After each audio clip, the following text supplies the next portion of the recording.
ദൈവത്തിൻ്റെ കരുതലും കാവലും. 25-ാം സങ്കീർത്തനം 1 മുതൽ 22 വരെ. ധ്യാനത്തിനായിട്ട് 20-ാം വാക്യം. എൻ്റെ പ്രാണനെ കാത്ത് എന്നെ വിടുവിക്കണമേ. നിന്നെ ശരണമാക്കിയിരിക്കയാൽ ഞാൻ ലജ്ജിച്ച് പോകരുതേ. നിൻ്റെ ഭവനത്തിലും നിൻ്റെ ഹൃദയത്തിലും സമാധാനം കുടിപാർക്കട്ടെ. ഭൂമിയിലെ പെരുവഴികളിൽ നീ അലഞ്ഞ് തിരിയുകയാണെങ്കിൽ നിന്നെ കാക്കുന്നതിനും നിനക്ക് വഴികാട്ടുന്നതിനും ദൈവം നിന്നോടുകൂടെ ഉണ്ടായിരിക്കും. ഒരു ഇംഗ്ലീഷ് കവിതാ ശകലത്തിൻ്റെ ഏകദേശം വിവർത്തനമാണിത്. ലോവൽ തോമസ് ജൂനിയർ എഴുതിയിരിക്കുന്ന ഒരു അനുഭവ കഥയിൽ ദൈവം തൻ്റെ ജീവിതയാത്രയിൽ വഴികാട്ടിയും സംരക്ഷകനുമായിരിക്കുമെന്നത് എങ്ങനെയായിരുന്നു എന്ന് വിവരിച്ചിട്ടുണ്ട്. അദ്ദേഹം ഭക്തിയും കൂടി ഒരു ചെറിയ വിമാനത്തിൽ ലോക പര്യടനത്തിനായി പുറപ്പെട്ടു. 50,000 മൈലോളം ആ അമേരിക്കൻ ദമ്പതിമാർ വിമാനത്തിൽ സഞ്ചരിച്ചു. ഒരു ദിവസം ലോവൽ മോസ്കോയിൽ നിന്ന് ഈസ്താംബുളിലേക്ക് പറക്കുകയായിരുന്നു. എന്തോ ദേഹാസ്വസ്ഥം നിമിത്തം അദ്ദേഹത്തിൻ്റെ ഭാര്യ അന്ന് അതോടുകൂടി പോയില്ല. എന്നാൽ ഒരു മെക്കാനിക്കൽ വിമാനത്തിലുണ്ടായിരുന്നു. നേരം രാത്രിയായി. ഭയങ്കരമായ കാറ്റ് മൂലം വിമാനം വഴിവിട്ട് പടിഞ്ഞാറോട്ട് നീങ്ങി. വളരെ ദൂരം ഇനിയും യാത്ര ചെയ്താലേ ഈസ്താംബുളിലേക്ക് എത്തുകയുള്ളൂ. ഇന്ധനം തീരാറായിരിക്കുന്നു. ഇന്ധനത്തിൻ്റെ അളവ് കാണിക്കുന്ന സൂചി അനുനിമിഷം താണുകൊണ്ടിരുന്നു. വിമാനം എയർപോർട്ടിലെത്താറായി. നമുക്ക് ഈ പെട്രോൾ കൊണ്ട് വിമാനത്താവളത്തിൽ ഇറങ്ങാൻ കഴിയുമോ ലോവൽ? കൂട്ടുകാരൻ സംശയം പ്രകടിപ്പിച്ചു.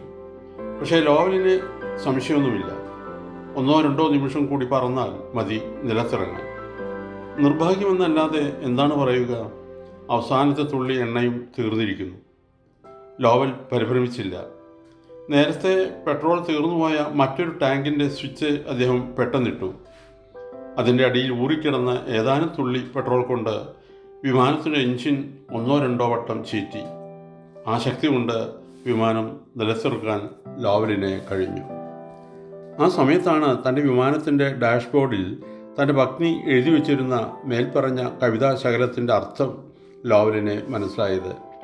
നിന്നെ കാക്കുന്നതിനും നിന്നെ വഴി നടത്തുന്നതിനും ദൈവം നിന്നോട് കൂടെയുണ്ട് എന്ന ഈ സംഭവത്തിൽ നമുക്ക് വിശ്വസിക്കാൻ കഴിയുമെങ്കിൽ ഏത് ആപത്തിൻ്റെയും നടുവിൽ നമ്മെ കൈവിടാതെ കാത്തു സൂക്ഷിക്കുന്ന ദൈവത്തിൻ്റെ അത്ഭുതകരമായ നടത്തിപ്പ് നമുക്ക് അനുഭവബോധ്യമാകും. ദൈവത്തിൽ വിശ്വസിക്കാത്തവർക്ക് മേൽപ്പറഞ്ഞതുപോലുള്ള അനുഭവങ്ങൾ യാദൃച്ഛിക സംഭവങ്ങളായി തോന്നാം. എന്നാൽ ദൈവത്തിൽ വിശ്വസിക്കുന്ന ഒരാൾക്ക് ഏത് നിസ്സാര സംഭവത്തിലും അദൃശ്യനായ ദൈവത്തിൻ്റെ കരുതലും കാവലും മാർഗനിർദ്ദേശവും മനസ്സിലാക്കാൻ കഴിയും. ഓർക്കണമേ, ഊഹിക്കാൻ കഴിയുന്ന എല്ലാ തെറ്റുകളും നാം ചെയ്താലും ദൈവം നമ്മെ പിന്നെയും സ്നേഹിക്കും, ഉപേക്ഷിക്കുകയില്ല. 119-ാം സങ്കീർത്തനം 71-ാം വാക്യം. നിൻ്റെ ചട്ടങ്ങൾ പഠിപ്പാൻ തക്കവണ്ണം ഞാൻ കഷ്ടതയിലായിരുന്നത് എനിക്ക് ഗുണമായി. ദൈവം അനുഗ്രഹിക്കട്ടെ. പ്രാർത്ഥനയോടെ കർത്തൃശുശ്രൂഷയിൽ എളിയ ദാസൻ.